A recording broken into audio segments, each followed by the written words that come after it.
so in love with you. Welcome back to Real Estate Mindset. Today's video is going to be absolutely bonkers. Now, the data is in and the home price free fall is absolutely shocking the sellers. Now, in turn, what that's doing is creating a war between buyers and sellers, which I would argue has been existing for the last 3 years because the housing market has been completely out of balance. And here's the thing, you guys.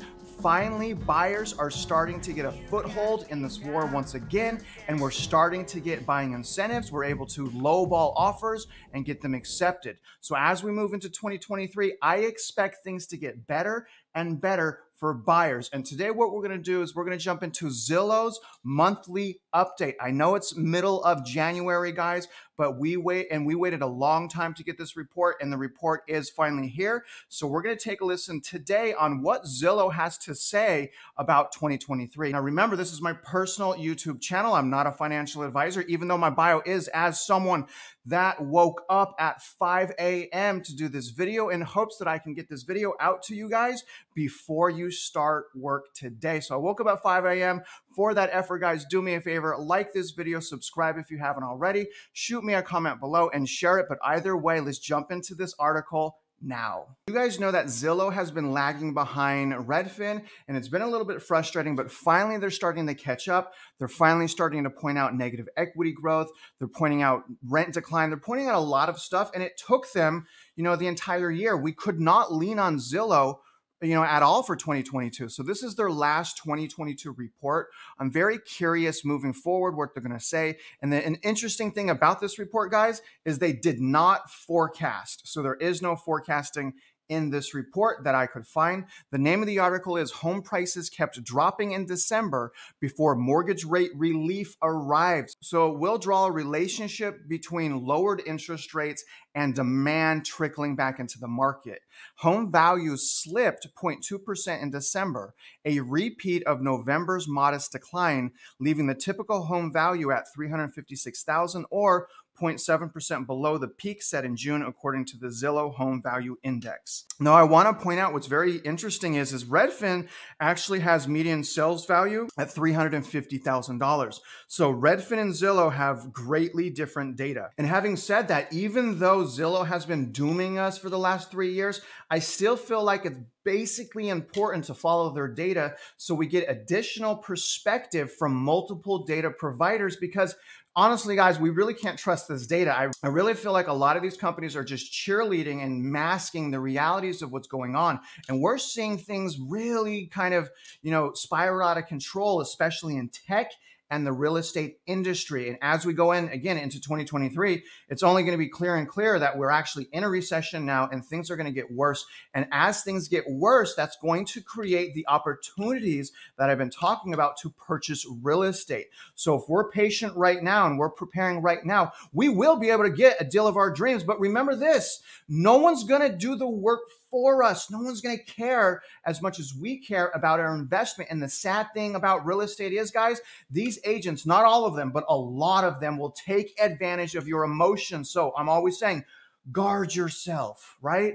Guard yourself, guys. Don't learn the hard way. Just listen to what I'm saying, please. And I believe you'll have the best chance of getting through this housing market cycle a winner and not a loser, like I was a loser last time in 2008. Repo, bankruptcy, foreclosure, tax lien, and the tax lien was from the deficiency notice from the short sale foreclosure on my house. So the lender gave me $180,000 1099 that was used as income, and I couldn't pay that.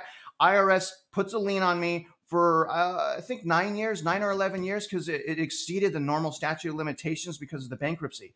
In other words, you guys, just be cautious, all right? I'm just saying, be cautious. I'm not trying to be pessimistic. Well, actually, I am trying to be pessimistic. What are you supposed to do when there's a hurricane and storm coming our way? You're just supposed to quietly sit in a corner and tell people to be careful? Or do you get in the front lines and scream to people, be careful, a tornado is coming, right? Anyways, I'm just saying, be cautious. Let's jump back into the article now. Here's the 6 bullet points. The typical U.S. home value fell slightly from November to December. As high interest rates further discouraged home buyers, U.S. home values are still 8.4% higher than a year ago. And again, I find this very interesting because remember, Redfin has us a little less than 1% year over year. So there is about a 6.5% discrepancy between Zillow and Redfin. Why is that? Why is there such a huge discrepancy? Now, Zillow is pointing out year over year decline in several cities. Take a look. This is, finally, right? Finally, Zillow, thank you for waking up and being honest. Basically, Zillow has no choice but to tone down their cheerleading and to be more cautious. Home values were lower than last December or year over year decline in Austin. So Austin's leading the way according to Zillow at a loss of 4.2%, which also means they lost all of the beginning of 2022 equity growth, which was double digits. So add that to the 4.2%. Austin right now, and my definition of a pricing crash is crashing right now. That is undisputable in my book. San Francisco down 2% year over year, a lot more if you purchased in peak. Seattle down 0.6% year over year, a lot more than that if you purchased at peak. And San Jose is even. Really, really shocking how different this is than Redfin. Active inventory climbed to a 15.9% year over year increase in December. And this is a big deal. I'm going to go back to inventory. I'm actually going to do a Redfin video after this video, and we're going to go into everything inventory. And I'm going to show you guys why we're okay. There's so many different narratives out there that is just saying, buy now, right? Instead of like, be cautious. It's insane to me. New listings sank 27.8% from last year's flow of newly added listings. Newly pending listings only dropped 32.5% year over year, a large drop, but somewhat less severe than the 38% year over year decline observed in November. Asking rents fell again 0.3% month over month, a slightly smaller drop than in November, but a bigger drop than is typical in December. The typical US rent is now $1,981. So now we're going to jump right into home values. Home values slipped 0.2% in December, a repeat of November's modest decline, leaving the typical home value at $356,819 or 0.7% below the peak set in June, according to Zillow Home Value Index. And again, I don't understand that. Why is Redfin saying we're down basically 10%, but Zillow is saying we're down 0.7%? Massive discrepancy here between Zillow and Redfin, and I hope you guys see that. For the calendar year, that leaves home values 8.4% higher than at the end of 2021, a rapidly decelerating pace of annual growth, down from the record high 21% year-over-year growth measured in April. Massive growth in 2022. So again, making that year-over-year price decline list in 2022, that is a massive accomplishment from an equity decline standpoint because they lost a lot of equity to get on that list. I hope you guys understand. Affordability or lack thereof was the chief obstacle to the housing market in the second half of 2022, continuing right through the end of the year. The monthly cost of a 30-year mortgage to buy a home priced at the national Zillow Home Value Index level was a 20% down payment, stood at $1,795 in December, about 62% more than a mortgage of the typical valued home at the end of 2021. So super unaffordable still. And that's why I keep saying people, we got more room to go down. So all of these narratives, these channels, I'm hearing, oh, we're at the bottom, go buy, we're at the bottom. But the thing is, the problem still exists, right? That's the only reason why I haven't put an offer in right now, guys. I found a house that I love. I did. I found a house that I may actually hit my target of purchasing in February. But again, I'm lowballing like crazy and I'm a well-positioned buyer. So don't follow my lead, all right? I'm buying for specific reasons, okay? And it's not necessarily an investment, although I did run a rent range so that when I purchase, I'm going to be under median rent. My mortgage will be under median rent. Now, let me continue. Due partly to the aforementioned price appreciation, but due mostly to the more than double of 30-year mortgage interest rates over the last 12 months from 3.11% on December 30th to 6.42% on December 2022, which represents a double. So it's never doubled up like that. A double up in interest rates is a rug pull. That's a rug pull. Everyone was rug pulled. And we were also whiplashed throughout 2022 because remember, people started buying again, around June because rates went down. And also remember what happened in June, peak. So like shortly after the peak, everyone's like, oh, the market's going down, the rates are going down, it's time to buy again. The only problem is they're now trapped in all of their houses. Most people are now trapped in all of their houses that purchased at the peak. And in that way, we on this channel have been right as a trajectory of the housing market. So I hope people continue to listen. Obviously, again, different reasons to buy. Let's finish this. Year over year home value appreciation was still highest in Florida. Interesting. As the 50 largest metro areas were led once again by Miami at 19.7%. I have my eyes so focused on Miami, you guys. Miami is the most unaffordable metro area in the United States. So I believe we're going to start seeing Florida crumble apart, just like California, because of the unaffordability. But once again, Miami's at an equity growth of 19.7%, Tampa 16.4%, Orlando 15.4%, and this is year over year. Okay, so this is year over year, insane. Jacksonville 14%. I mean, Florida, you guys. Jeff, at least you ain't in Florida, Jeff. Well, I won't say that because I would prefer the ocean over winter. Jeff, I still love you. Although the rate of growth was, but real quick, Jeff, move to Texas, bro. Come out here. I'll pick you up at the airport. We'll go look around at new houses in Texas. I'll help you find a job. You don't have to go in circles anymore, my man, Jeff. Come out to Texas, brother. I'll help you. I'll even fly you out here. Hit me up on that. Although the rate of growth was decelerating rapidly in all four, at the other extreme are four high-cost metro areas with tech-centric local economies, where prices are slightly down from this time last year. Austin, San Francisco, Seattle, San Jose had the lowest annual home value growth among the 50 largest metropolitan areas. Now, what I'm going to do is I'm going to hop on Zillow's website real quick, and I'm going to show you guys how to use their home price chart so that you guys can come to this article, click the link in my description, and check your own metro area just to see what's going on in there according to Zillow. But also remember, Zillow appears to be one of the most conservative research companies. So keep that in mind, but take a look at how you can do this yourself. Again, click the link. The link will take you here. It's going to take you to the main article. You guys need to scroll down here slightly, and here's the home value index. And here's a home value index right here. This is a yearly measure right here. This is a monthly measure. So let me scroll here, and you guys can see you can kind of select your city. It probably won't have all the cities, but at least this is a good way for you guys to measure. I'll select Austin. You guys can see, I mean, and this is what I don't like about Zillow. They go back to, let's see here, 1966. So this decline right here, y'all, it doesn't look like it's that bad because look at how far back this is going. But look at this run up. This run up right here is insane. Oh my gosh, look at this run up, guys. That's not sustainable, right? But look at Austin. It went from 600,000 to 538. So they're saying, according to Zillow, Austin lost over $60,000. Austin lost over $60,000 in equity, and still people are like, it's not going to crash. We don't have enough inventory. The rate's going down. It's going to be okay again. Psych, things are still way unaffordable and everyone just moved home. And inventory is going up during seasonal decline.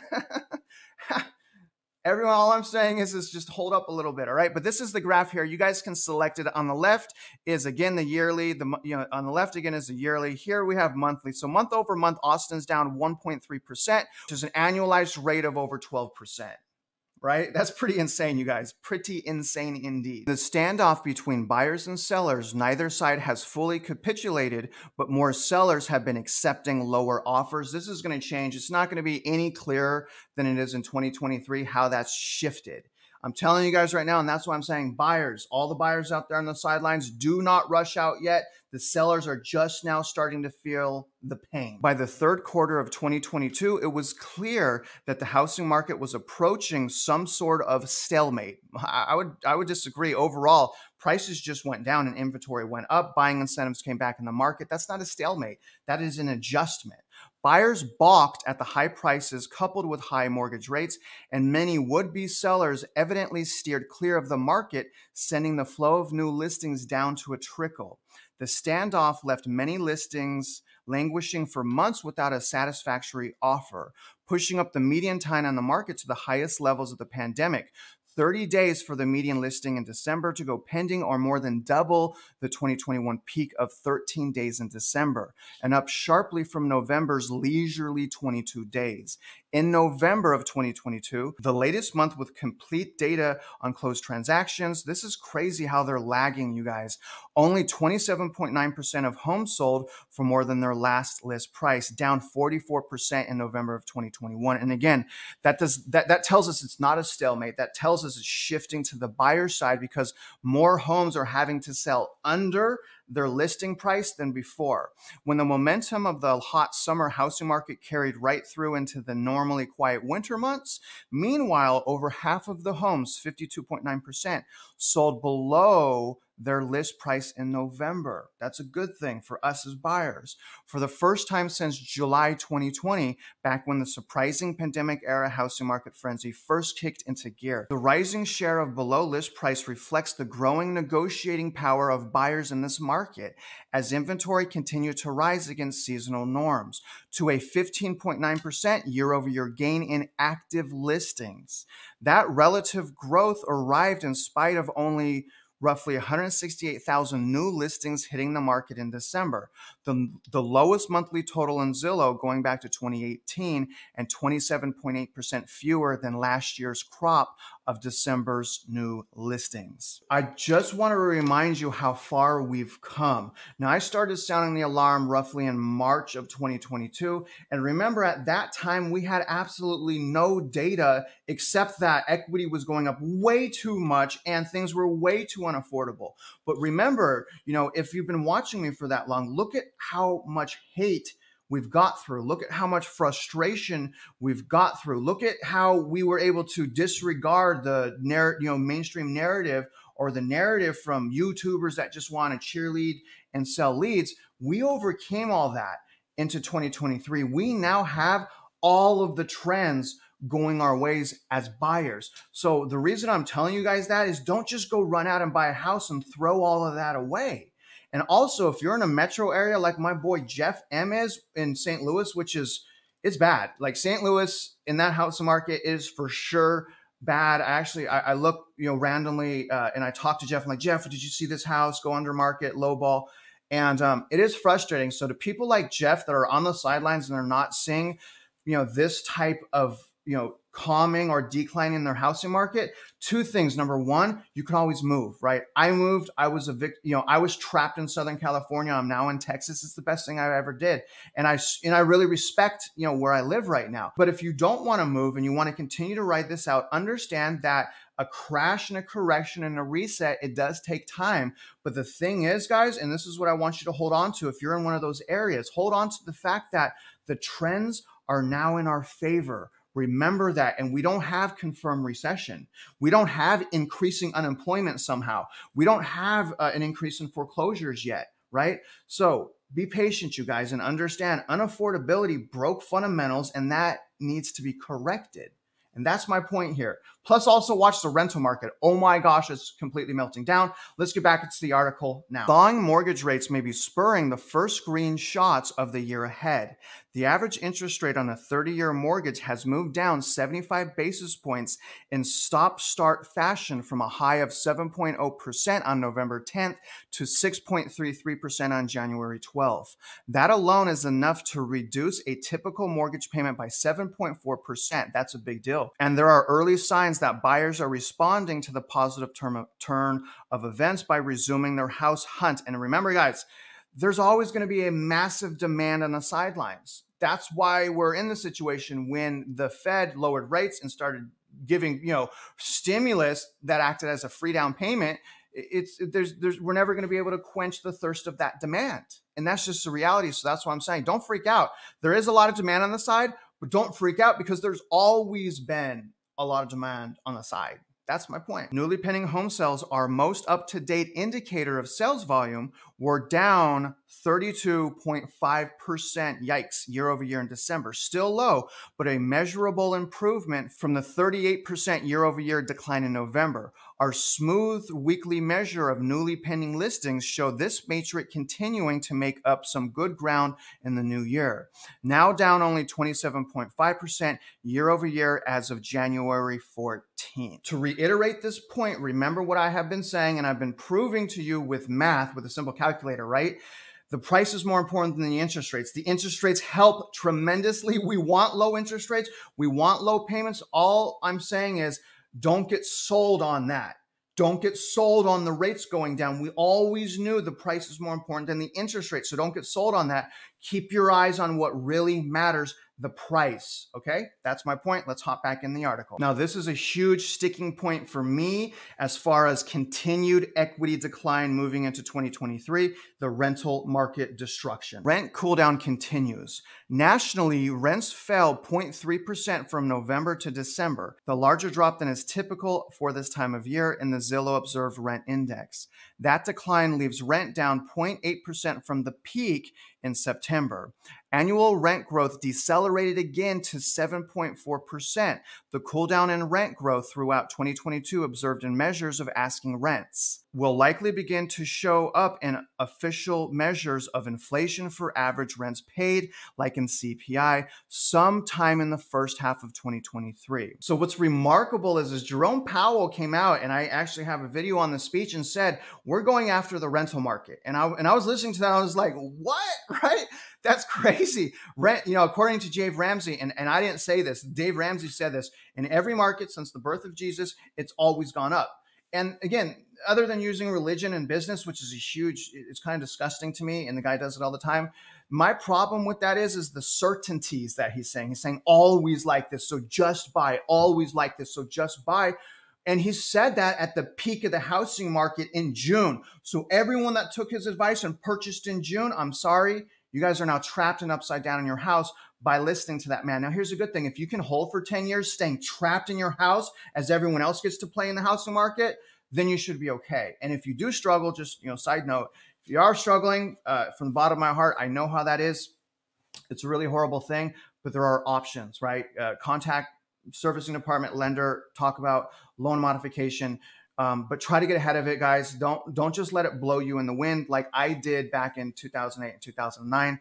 I would have done so much differently. And one of the things that I would have done differently when I was going through my foreclosure was I would have communicated a lot better with my lender and tried to work something out. Now, at that time, though, the last time around, we did not have this level of efficiency when it came to keeping people in their house like we have right now. We have an outstanding loan modification process that is actually extremely effective. And it's for that reason, topped with the foreclosure ban, that's why we don't have a foreclosure problem right now.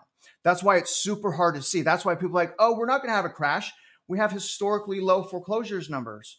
And my thing is, well, shouldn't we? Right? We had a foreclosure ban. You can't just lift the ban and boom, foreclosures are everywhere. It's a process. It's a very slow process. And I believe as a result of those things, that's why so many people are getting this wrong. Plus the greed, right? A lot of these people are greedy. And the crazy thing is this, think about this. If we would have bet against economists in 2022, we would have been right more often. They have got so much wrong. It's almost like the opposite thing was happening of what some of these economists, most of these economists were saying. And yet some of them are still on the front lines, with the trumpet sound, with the trumpet cheerleading saying, hey, it's time to buy again. We're at the bottom. Let's go, right? You guys, biggest financial transaction of our lives. Be cautious, right? That's my point. Be cautious. So the reality is going into 2023, sellers are going to lose and buyers are going to win. But the thing is, this is temporary. Once we get back to balance, and I don't know how long that's going to take, maybe 2 years, maybe 7 years. We really don't know the likelihood of a depression versus a soft landing. Who knows? I think we're going to fall in between that. Listen to me carefully. Right now, we already know some of the things that we're going through right now are worse than 2008. And we also know some of the things are better. But the thing that I'm trying to explain to you guys is this is new.